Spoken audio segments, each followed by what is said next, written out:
પવિત્ર પુરુષોત્તમ માસ અધ્યાય 17 શુકદેવનું મૃત્યુ.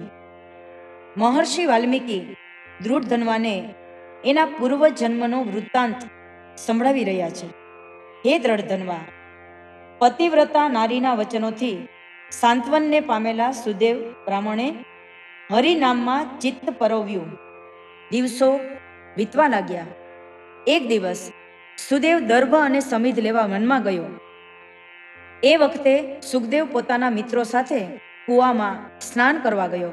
કૂવામાં એ જળ ક્રિયા કરવા લાગ્યો. કાળ અને ભાવિની ભૂલવણી એને ઊંડા જળમાં ખેંચી ગઈ.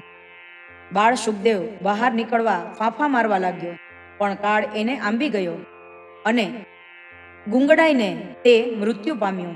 મિત્રો એની રાહ જોવા લાગ્યા, પણ ઘણી વાર થવા છતાં પણ જ્યારે સુખદેવ બહાર ન આવ્યો ત્યારે તેઓ ગભરાય એની માતા પાસે દોડી આવ્યા.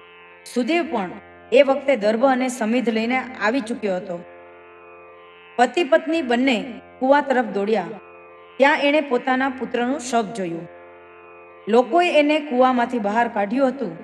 પતિ પત્ની કરુણ રુદન કરવા લાગ્યા.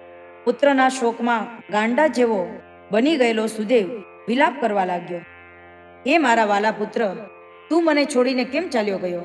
હે વત્સ, હું તને લીધા વગર ઘેર જવાનો નથી. હે પ્રભુ, તે મને આ ક્યાં પાપની સજા કરી?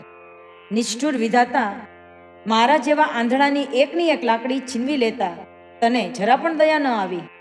અમે તારું શું બગાડ્યું હતું કે તે અમને આવી સજા કરી?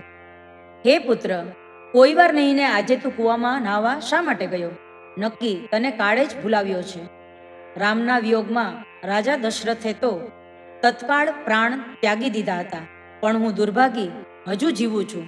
મને ધિક્કાર છે, ધિક્કાર છે. હે કૃષ્ણ, હે ગરુડગામી, હે વૈકુંઠનાથ, મારા પર દયા કરો. અરે રે, હું કેવો મૂર્ખ છું! ભગવાન વિષ્ણુએ ના પાડી છતાં મેં પુત્રની હઠ પકડી. મારા ભાગ્યમાં ન હતું એ જ મેં માગ્યું, પછી એ મારા હાથમાં શી રીતે રહે?